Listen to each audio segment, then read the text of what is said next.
Muy buenos días, tengan todos ustedes. Mi nombre es Adriana Argaiz y yo soy encargada del Departamento de Asuntos Comunitarios de aquí del Consulado. Y el día de hoy es un día muy especial para todos nosotros, porque hoy es el Día Internacional del Libro. Le voy a pasar el micrófono a la doctora Ana Uribe de la Universidad de Colima. Este evento lo estamos haciendo con la Universidad de Colima, quien nos va a explicar qué es lo que va a pasar ahorita en estos minutos en los que vamos a estar leyendo. Muchas gracias por estar aquí acompañándonos. Un agradecimiento al rector de la Universidad de Colima, Eduardo Hernández Nava, y a la coordinadora general del maratón. Quiero agradecerle sinceramente a la maestra Silvia Cano. Ella es la que nos invitó y nos sumamos a ese esfuerzo. Es su iniciativa, es su energía, es su trabajo, es su idea, ¿no? Entonces, gracias Silvia.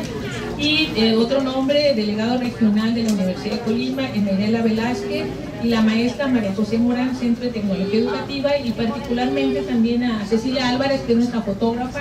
Bueno, esta es una actividad que se viene organizando durante 8 años en la universidad, que es un maratón de lectura, que inicia desde las 9 de la mañana y termina a las 9 de la noche, y durante todas esas horas se están leyendo cuentos en voz alta.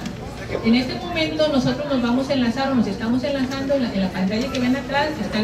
Ellos pararon y nosotros continuamos. Después les pasamos la estafeta 1 hora después, y el objetivo, como les decía la cónsul, es estimular y motivar y encontrar el sentido de leer.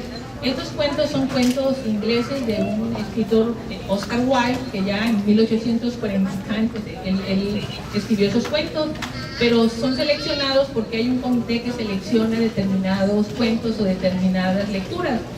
Y pues agradecemos eso al Consulado General de México por apoyarnos, al cónsul Carlos Sada, a la cónsul Adriana Carín, a Lenita Aragón, encargada de educación, a Claudia Matus de la Ventanilla de Educación, y aquí invitamos a algunas personas involucradas con educación de las universidades mexicanas, la UNAM Los Ángeles, la UDG Los Ángeles y del Instituto Cultural Mexicano, que son organizaciones mexicanas que están apoyando la educación a nivel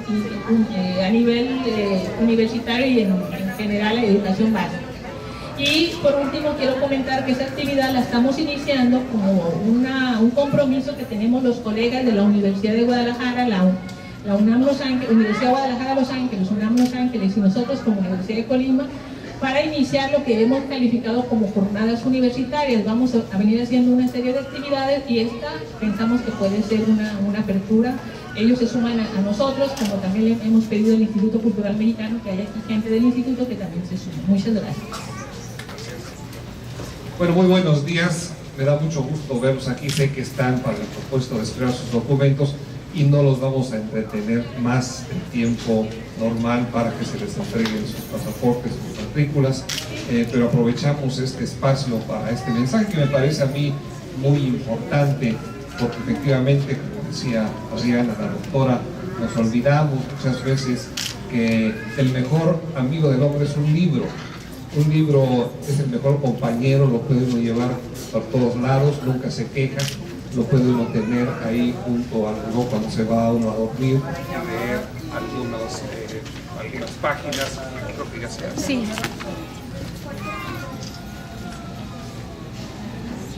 Por otro lado, también un libro siempre es una enseñanza, aprende uno de los grandes pensadores.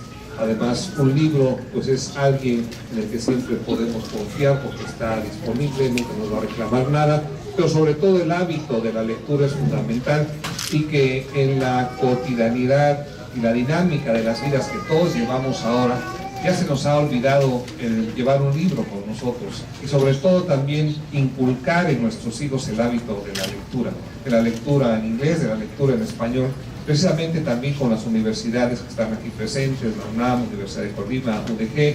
Estamos iniciando algunos trabajos adicionales, como va a ser dentro de poco la enseñanza del español, gratuita para los hijos, los padres de familia, porque empezamos a perder también el manejo del español, nos empieza a dar un poquito de pena hablar porque ya no lo manejamos tan bien, y eso no debe ser. Cada vez es más útil el español, cada vez es más un lenguaje no solo romántico, el lenguaje de los padres, el lenguaje de nuestras familias, sino también para hacer negocios. Cada vez más gente habla el español, y sucede algo muy curioso, el que nos obligan a no hablar español a veces en las mismas casas, que eso es algo muy curioso.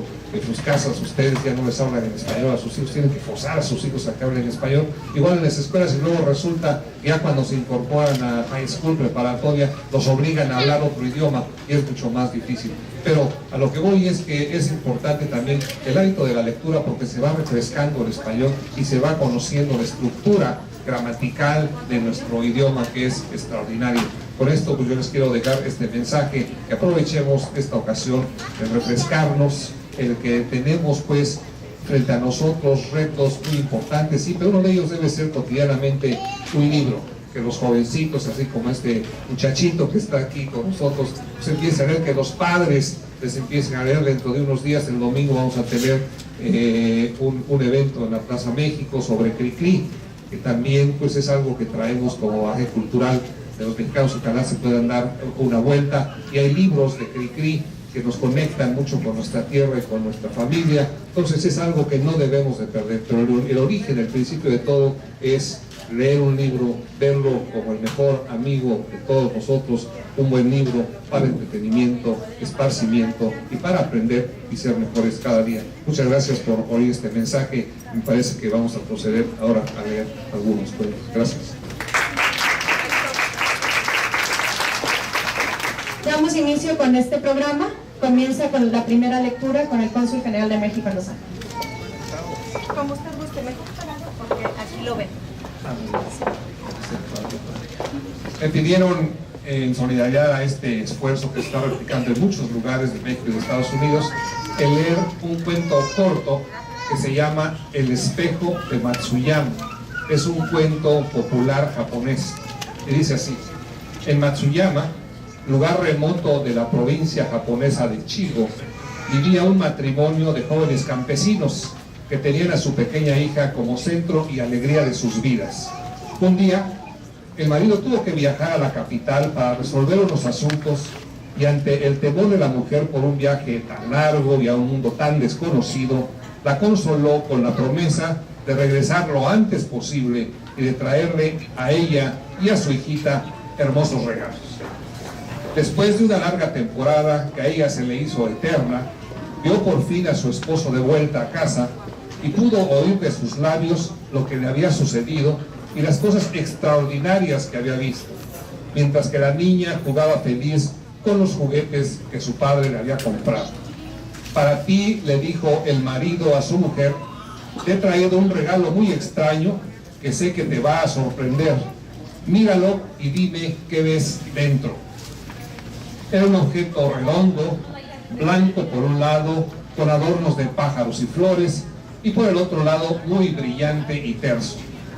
Al mirarlo, la mujer, que nunca había visto un espejo, quedó fascinada y sorprendida al contemplar a una joven y alegre muchacha a la que no conocía. El marido se echó a reír al ver la cara de sorpresa de su esposa. ¿Qué ves?, le preguntó con guasa. Veo a una hermosa joven que me mira y mueve los labios como si quisiera hablarme. Querida, le dijo el marido, lo que ves es tu propia cara reflejada en esa lámina de cristal. Se llama espejo y en la ciudad es un objeto muy corriente. La mujer quedó encantada con aquel maravilloso regalo, lo guardó con sumo cuidado en una cajita y solo de vez en cuando lo sacaba para contemplarse.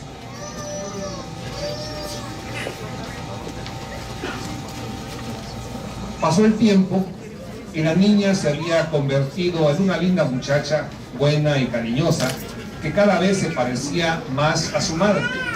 Pero ella nunca le enseñó ni le habló del espejo para que no se vanagloriase de su propia hermosura. De esta manera, hasta el padre se olvidó de aquel espejo también guardado y escondido. Un día la madre enfermó y, a pesar de los cuidados de padre e hija, fue empeorando de tal manera que ella misma comprendió que la muerte se le acercaba. Entonces llamó a su hija, le pidió que le trajera la caja en donde guardaba el espejo y le dijo: hija mía, sé que pronto voy a morir, pero no te entristezcas. Cuando ya no estés con vosotros, cuando ya no esté con vosotros, prométeme que mirarás en este espejo todos los días. Me verás en él y te das cuenta de que, aunque desde muy lejos, siempre estaré velando por ti. Al morir la madre, la muchacha abrió la caja del espejo y cada día, como se lo había prometido su madre, lo miraba y en él veía la cara de su madre tan hermosa y sonriente como antes de la enfermedad. Con ella hablaba y a ella le confiaba sus penas y sus alegrías, y aunque su madre no le decía ni una palabra, siempre le parecía que estaba cercana, atenta y comprensiva. Un día el padre la vio delante del espejo como si conversara con él, y ante su sorpresa la muchacha contestó: «Padre, todos los días miro en este espejo y veo a mi querida madre y hablo con ella». Y le contó el regalo y el ruego que su madre le había hecho antes de morir, lo que ella no había dejado de cumplir ni un solo día. El padre quedó tan impresionado y emocionado que nunca se atrevió a decirle a su hija lo que contemplaba todos los días en el espejo, que era ella misma, y que tal vez por la fuerza del amor se había convertido en la fiel imagen del hermoso rostro de su madre. Muchas gracias. A continuación, Margarita Medina del Instituto Cultural Mexicano, Paula de Gortari y Aida Espinosa de la UNAM aquí en Los Ángeles van a leer para nosotros el cuento del gigante egoísta de Oscar Wilde.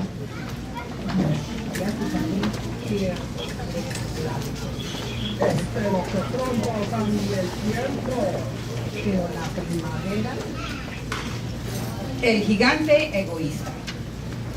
Cada tarde, a la salida de la escuela, los niños se iban a jugar al jardín del gigante. Era un jardín amplio y hermoso, con arbustos de flores y cubierto de césped verde y suave. Por aquí y por allá, entre la hierba, se abrían flores luminosas como estrellas, y había 12 albaricoqueros que durante la primavera se cubrían con delicadas flores color rosa y nácar, y al llegar el otoño se cargaban de ricos frutos aterciopelados. Los pájaros se demoraban en el ramaje de los árboles y cantaban con tanta dulzura que los niños dejaban de jugar para escuchar sus trinos. ¡Qué felices somos aquí!, se decían unos a otros. Pero un día, el gigante regresó. Había ido de visita donde su amigo el ogro de Cornish, y se había quedado con él durante los últimos 7 años. Durante ese tiempo ya se habían dicho todo lo que se tenían que decir, pues su conversación era limitada, y el gigante sintió que el deseo de volver a su mansión. Al llegar, lo primero que vio fue a los niños jugando en el jardín. «¿Qué hacen aquí?», surgió con su voz retumbante. Los niños escaparon corriendo en desbandada. «Este jardín es mío, es mi jardín propio», dijo el gigante. «Todo el mundo debe entender eso y no dejaré que nadie se meta a jugar aquí». Y de inmediato alzó una pared muy alta y en la puerta puso un cartel que decía: «Entrada estrictamente prohibida, bajo las penas consiguientes». Era un gigante egoísta.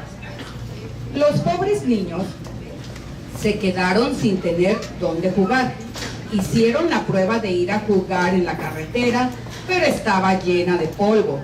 Estaba plagada de pedruscos y no les gustó. A menudo rondaban alrededor del muro que ocultaba el jardín del gigante y recordaban nostálgicamente lo que había detrás. «Qué dichosos éramos allí», se decían unos a otros. Cuando la primavera volvió, toda la comarca se pobló de pájaros y flores. Sin embargo, en el jardín del gigante egoísta permanecía el invierno todavía. Como no había niños, los pájaros no cantaban y los árboles se olvidaron de florecer.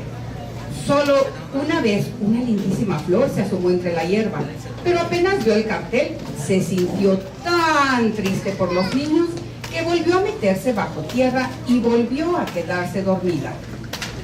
Los únicos que ahí se sentían a gusto eran la nieve y la escarcha. «La primavera se olvidó de este jardín», se dijeron. «Así que nos quedaremos aquí todo el resto del año». La nieve cubrió la tierra con su gran manto blanco y la escarcha cubrió de plata los árboles. y enseguida invitaron a su triste amigo el viento del norte para que pasara con ellos el resto de la temporada. Y llegó el viento del norte. Venía envuelto en pieles y anduvo rugiendo por el jardín durante todo el día, desganchando las plantas y derribando las chimeneas.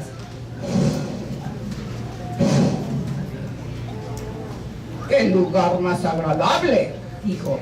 Tenemos que decirle al granizo que venga a estar con nosotros también. Y vino el granizo también.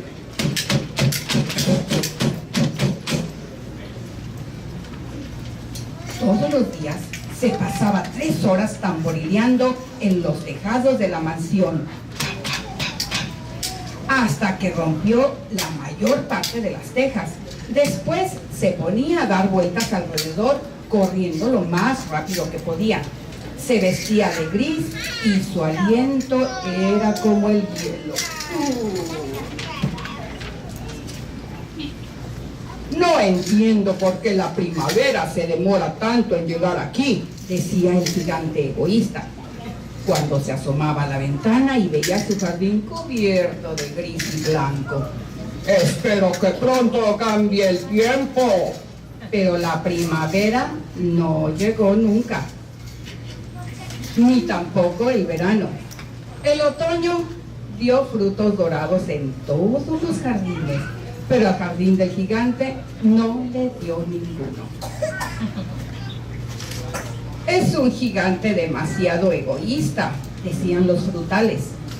De esta manera, el jardín del gigante quedó para siempre sumido en el invierno, y el viento del norte y el granizo y la escarcha y la nieve bailoteaban lúgubremente entre los árboles.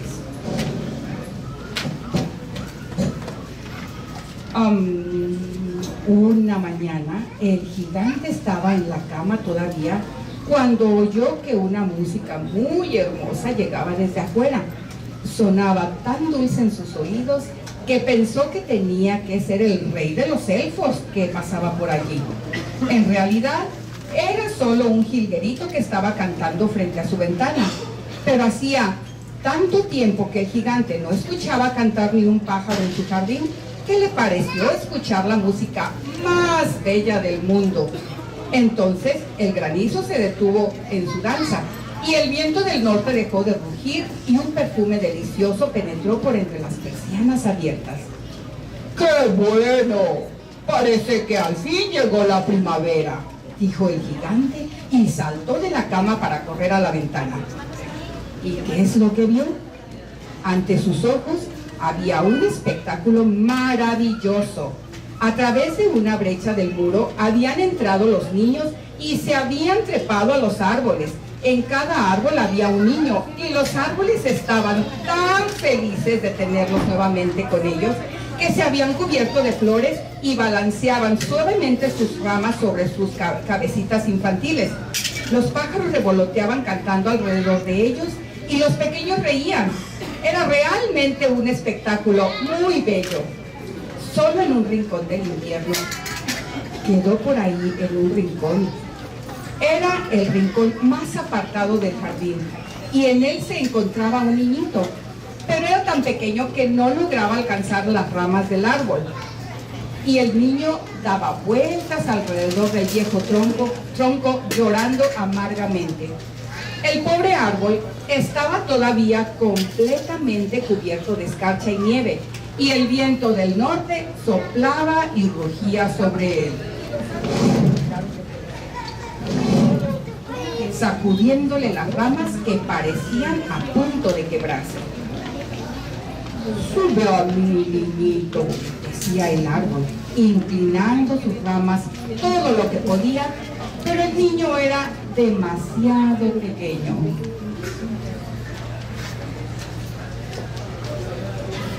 El gigante sintió que el corazón se le derretía. «¡Cuán egoísta he sido!», exclamó. «Ahora sé por qué la primavera no quería venir hasta aquí.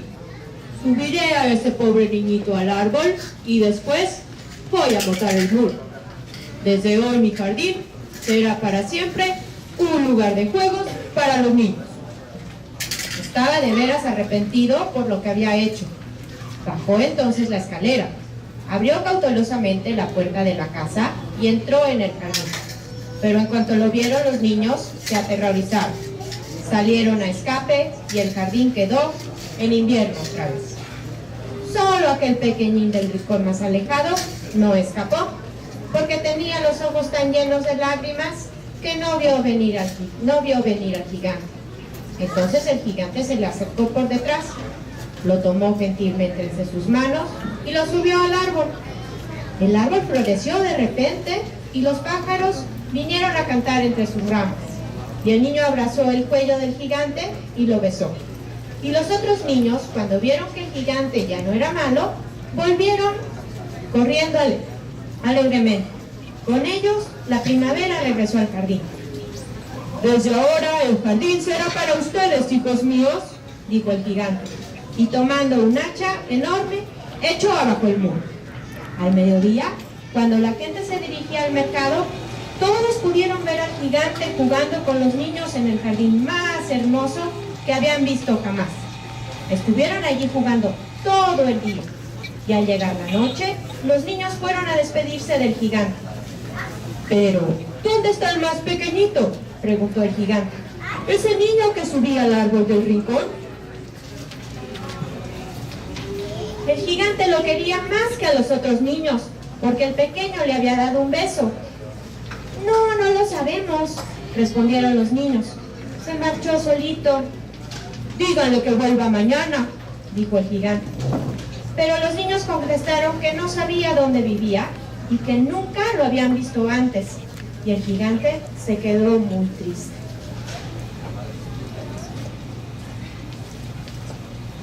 Todas las tardes, al salir de la escuela, los niños iban a jugar con el gigante. Pero el más chiquito, a ese que el gigante más quería, no lo volvieron a ver nunca más. El gigante era muy bueno con todos los niños, pero echaba de menos a su primer amiguito y muy a menudo se acordaban de él. «¿Cómo me gustaría volverlo a ver?», repetía. Fueron pasando los años y el gigante se puso viejo y sus fuerzas se debilitaron.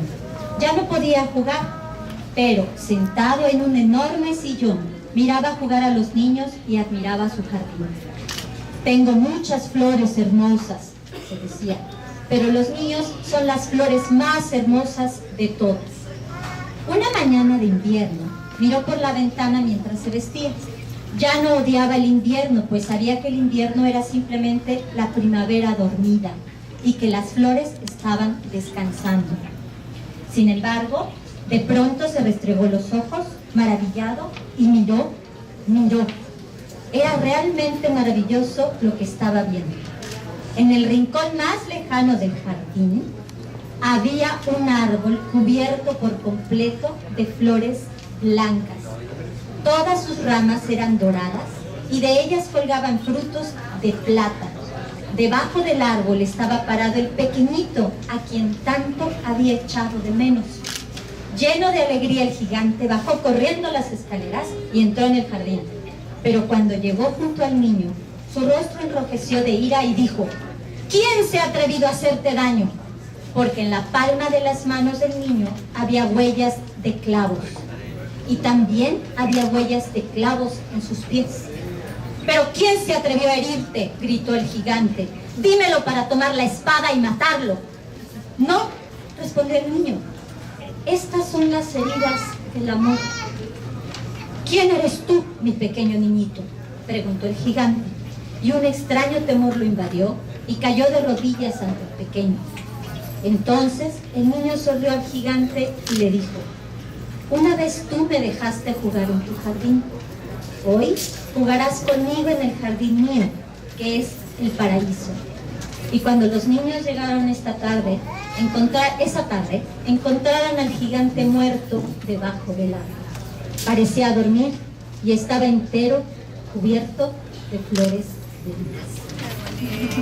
Vamos a terminar nuestro maratón de lectura con un último cuento, también de Oscar Wilde, este escritor británico, que se llama El ruiseñor y la rosa. Terminando esto, les vamos a entregar más libros a las personas que estén interesadas.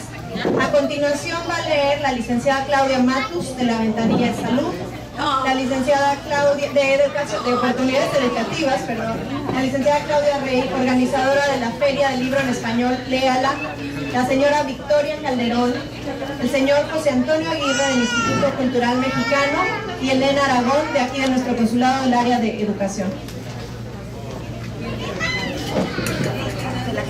Te la cambié.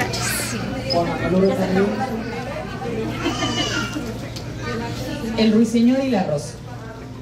Dijo que bailaría conmigo si le llevaba una rosa roja. Se lamentaba el joven estudiante. Pero no hay una sola roja en todo mi camino. Desde su nido de la encina le escuchó el ruiseñor. Miró por entre las hojas asombrado. No hay ni una rosa roja en todo mi camino, gritaba el estudiante. Y sus bellos ojos se llenaron de llanto. Ah, ¿de qué cosa más insignificante depende la felicidad? He leído cuanto han escrito los sabios. Poseo todos los secretos de la filosofía y encuentro mi vida destrozada por carecerme una rosa roja. He aquí por fin el verdadero enamorado, dijo el ruiseñor. Le he cantado todas las noches, aún sin conocerlo. Todas las noches les cuento su historia a las estrellas y ahora lo veo.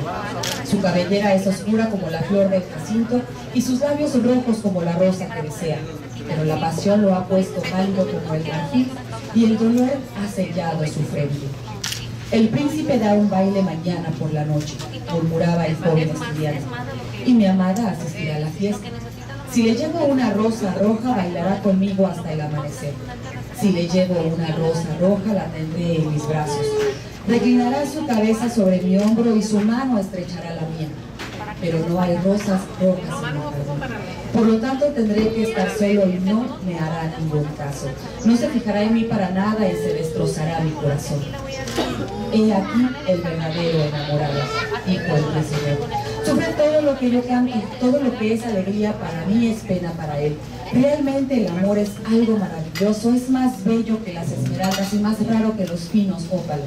Perlas y rubíes no pueden pagarlo porque no se haya expuesto en el mercado. No puede uno comprarlo al vendedor ni ponerlo en una balanza para adquirirlo a peso de oro. Los músicos estarán en su estrado, decía el joven estudiante. Tocarán sus instrumentos de cuerda y mi adorada bailará a los sones del arpa y del violín. Bailará tan vaporosamente que su pie no tocará el suelo y los cortesanos con sus alegres atavíos la rodearán solícitos. Pero conmigo no bailará porque no tengo rosas rojas que dar. Y dejándose caer en el césped, se cubría la cara con las manos y lloraba. ¿Por qué llora?, preguntó la lagartija verde, correteando cerca de él con la cola levantada. Sí, decía una mariposa que revoloteaba persiguiendo un rayo de sol. Eso digo yo, ¿por qué?, murmuró una margarita a su vecina con una vocecilla débil. Llora por una rosa roja. ¿Por una rosa roja? ¡Qué tontería! Y la lagartija, que era algo cínica, se echó a reír con todas sus ganas. Pero el ruiseñor, que comprendía el secreto de la pena del estudiante, permaneció silencioso en la encina, reflexionando sobre el misterio del amor. De pronto, desplegó sus alas oscuras y emprendió el vuelo. Pasó por el bosque como una sombra y como una sombra atravesó el camino. En el centro del prado se levantaba un hermoso rosal y al verle voló hacia él y se posó sobre una ramita. «Dame una rosa roja», le gritó, «y te cantaré mis canciones más dulces». Pero el rosal meneó la cabeza. «Mis rosas son blancas», contestó, «blancas como la espuma del mar, más blancas que la nieve de la montaña. Ve en busca del hermano mío que crece alrededor del viejo reloj de sol y quizá él te dé lo que quieres». Entonces el ruiseñor voló al rosal que crecía en torno del viejo reloj de sol. «Dame una rosa roja», le gritó, «y te cantaré mis canciones más dulces». Pero el rosal meneó la cabeza. «Mis rosas son amarillas», respondió, «tan amarillas como los cabellos de las sirenas que se sientan sobre un tronco de un árbol, más amarillas que el narciso que florece en los prados antes de que llegue el segador con la hoz». Ve en busca de mi hermano, el que crece debajo de la ventana del estudiante, y quizá él te dé lo que quieres. Ese boleto se vence el 30 de abril, es el último día. Entonces, el ruiseñor voló al rosal que crecía debajo de la ventana del estudiante. Dame una rosa roja, le gritó, y te cantaré mis canciones más dulces. Pero el arbusto meneó la cabeza. Mis rosas son rojas, respondió, tan rojas como las patas de las palomas, más rojas que los grandes abanicos de coral que el océano mece en sus abismos. Pero el invierno ha helado mis venas, la escarcha ha marchitado mis botones, el huracán ha partido mis ramas y no tendré más rosas este año. No necesito más que una rosa roja, gritó el ruiseñor, una sola rosa roja. ¿No hay ningún medio para que yo la consiga? Hay un medio, respondió el rosal, pero es tan terrible que no me atrevo a decírtelo. Dímelo, contestó el ruiseñor, no soy miedoso. Si necesitas una rosa roja, dijo el rosal, tienes que hacerla con notas de música al claro de la luna y teñirla con sangre de tu propio corazón. Cantarás para mí con el pecho apoyado en mis espinas. Cantarás para mí durante toda la noche y las espinas te atravesarán el corazón. La sangre de tu vida correrá por mis venas y se convertirá en sangre mía.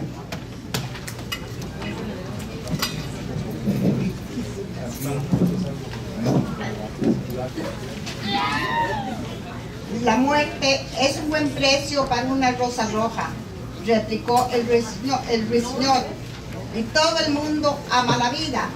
Es grato posarse en el bosque verdeante y mirar el sol en su carro de oro y a la luna en su carro de perlas. Suave es el aroma de los nobles espinos, dulces son las campanillas que se esconden en el valle y los brezos que cubren la colina. Sin embargo, el amor es mejor que la vida. ¿Y qué es el corazón de un pájaro comparado con el de un hombre? Entonces desplegó sus alas oscuras y emprendió el vuelo. Pasó por el jardín como una sombra y como una sombra cruzó el bosque. El joven estudiante permanecía tendido sobre el césped y allí donde el ruiseñor lo dejó y las lágrimas no se habían secado aún de sus bellos ojos. Sé feliz, le gritó el ruiseñor, sé feliz, tendrás tu rosa roja, la creerá con notas de música al claro de luna y la teñiré con la sangre de mi propio corazón. Lo único que te pido, en cambio, es que seas un verdadero enamorado, porque el amor es más sabio que la filosofía.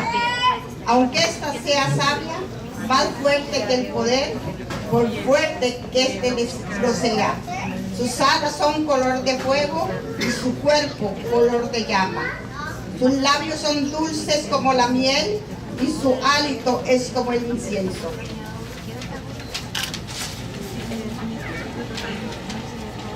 El estudiante levantó los ojos del césped y prestó atención, pero no pudo comprender lo que le decía el ruiseñor, pues solo sabía las cosas que están escritas en los libros.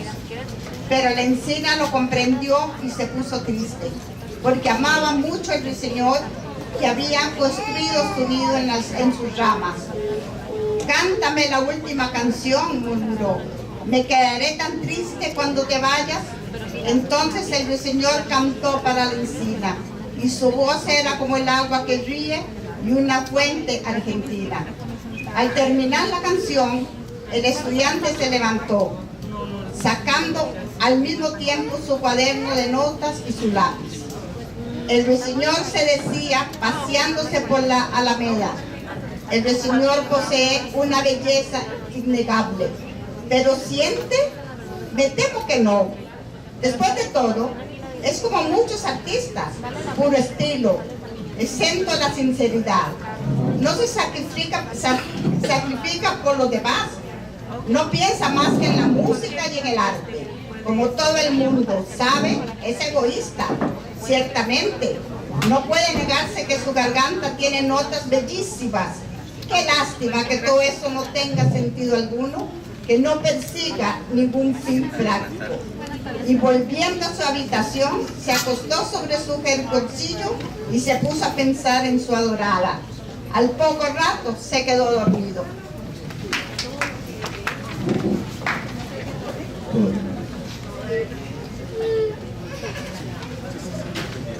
Y cuando la luna brillaba en los cielos, el ruiseñor voló al rosal y colocó su pecho contra las espinas.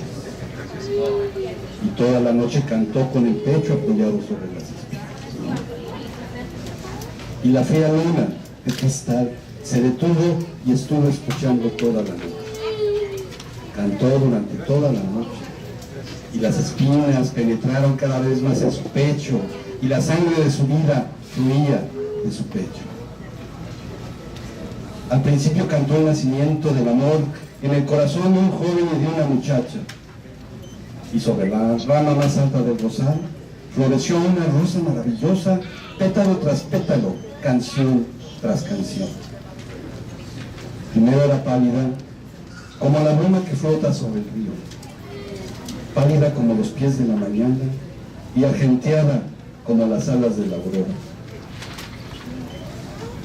La rosa que florecía sobre la rama más alta del rosal parecía la sombra de una rosa en un espejo de plata, la sombra de la rosa en un lado. Pero el rosal gritó al ruiseñor que se apretase más contra las espinas. «Apriétate más, ruiseñorcito», le decía, «o llegará el día antes de que la rosa esté terminada». Entonces el ruiseñor se apretó más contra las espinas y su canto fluyó más sonoro, porque cantaba el nacimiento de la pasión en el alma de un hombre y de una virgen.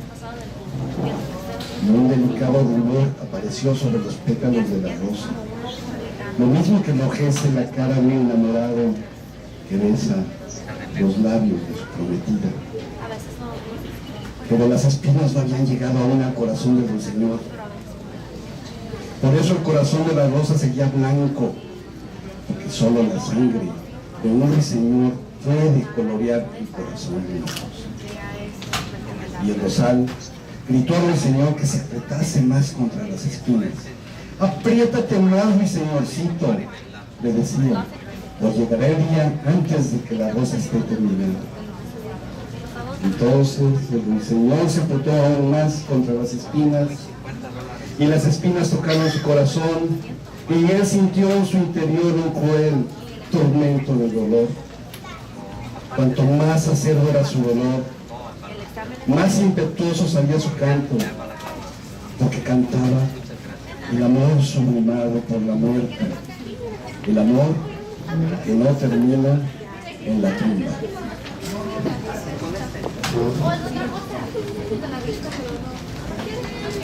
Y la rosa maravillosa enrojeció como las rosas de Bengala. Purpúreo era el color de los pétalos y purpúreo como un rubí era su corazón. Pero la voz del ruiseñor desfalleció. Sus breves alas empezaron a batir y una nube se extendió sobre sus ojos. Su canto se fue debilitando cada vez más. Sintió que algo se le ahogaba en la garganta. Entonces su canto tuvo un último destello. La blanca luna le oyó y, olvidándose de la aurora, se detuvo en el cielo. La rosa roja le oyó, tembló toda ella de arrobamiento y abrió sus pétalos al aire frío del alba. El eco le condujo hacia caverna purpúrea de las colinas, despertando de sus sueños a los rebaños dormidos.